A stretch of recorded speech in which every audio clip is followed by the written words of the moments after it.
Sir सबसे पहले अपना एजुकेशन बैकग्राउंड बताएं।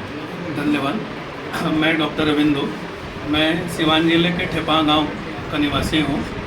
मैंने जब प्रारंभिक शिक्षा जवाहर नवोदय विद्यालय से प्राप्त की है, उसके बाद मैं BHU से MBBS और MD मेडिसिन करा हूं। उसके पश्चात मैं DM न्यूरोलॉजी निमांस बेंगलोर से करा हूं और DM करने के बाद मैंने पोस्ट डॉक फेलोशिप करा एपिलेप्सी में। सिवान में सर सेवा देने की आपने कैसे सोची? दो कारण था।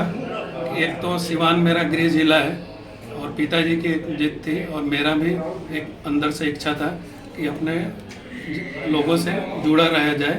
एक जुड़े रहने के जरिया के चलते मैं सोचा कि सिवान में अपना सेवा देना शुरू करूं। देखा जा रहा है सर आजकल युवाओं में कई प्रकार के बीमारी हो, जैसे माइग्रेन वगैरह हो गया, मिर्गी की बीमारी, जो आमतौर पर लोग कहीं खड़े भी खड़े रहे गिर जाते हैं ये लोग। जी। तो इस तरह के पेशेंट का आप कितना मतलब सफल इलाज करेंगे? देखिए, मैंने तो एपिलेप्सी मेरा सब स्पेशलिटी है। मैंने DM के बाद पोस्ट डॉक फेलोशिप करा है एपिलेप्सी में, तो मैं इसी का विशेषज्ञ हूँ। तो सबसे पहले असली और नकली मिर्गी के बारे में भेद करना जरूरी है और फिर एक बार पता चल गया कि मिर्गी है तो किस टाइप का मिर्गी है, उसके आधार पे विभिन्न प्रकार के मिर्गी होते हैं और उसी आधार पे उसका दवा का सिलेक्शन होता है। अगर प्रॉपर दवा चले, मरीज सही से रेगुलर दवा ले, तो 70% लोगों में मिर्गी बिल्कुल कंट्रोल होती है।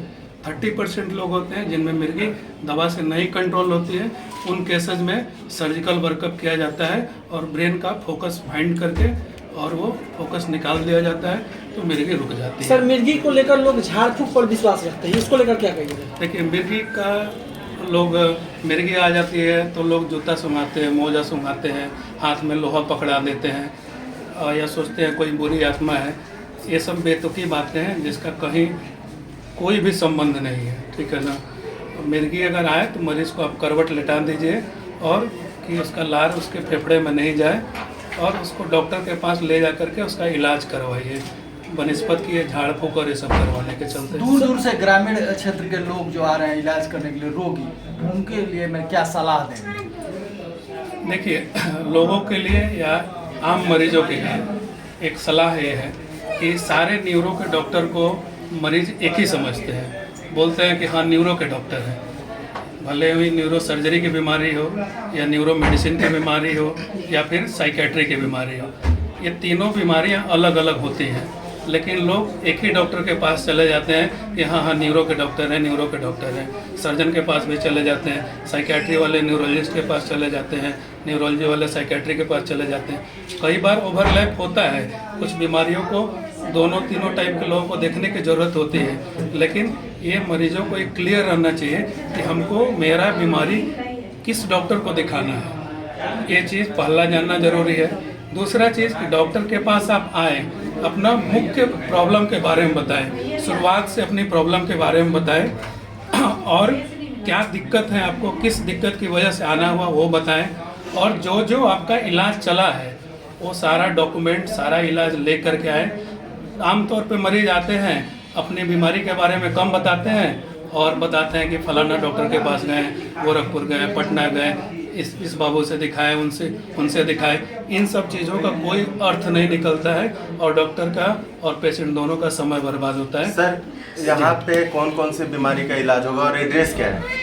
एड्रेस है Janaki hospital, Bindusar hospital road, Shiv मंदिर के पास।